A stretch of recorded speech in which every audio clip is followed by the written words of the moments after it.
In conclusion, it's important to note that all of the assets that we have created in this course, we have created primarily with one ChatGPT conversation, and you'll see it here marked at the bottom on our left side menu. What we've done is we've leveraged this in getting responses with ChatGPT to complete our entire project. We are now going to complete this project by writing an opt-in email for individuals that have received the free report, and then to remind them that there is a product that they can purchase that will help them beyond the scope of the lead magnet. We are going to give ChatGPT the prompt in order to do it.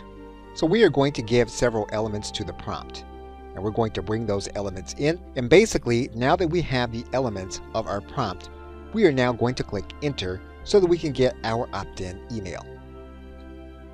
Now, one of the things you'll note about the opt-in email is that the chatbot remembered our support link. We didn't have to tell it what that support link is. And that has everything to do with us using the context that we have created inside of one conversation. And so if you're going to be working with a specific project, it's a good idea to try to do all of that project inside of one conversation. At the same time though, you want to make sure that you're saving everything that you do, since there is the possibility that ChatGPT could lose that information. Okay, so with that, thanks, and I'll see you either in another video, in another update, or another course.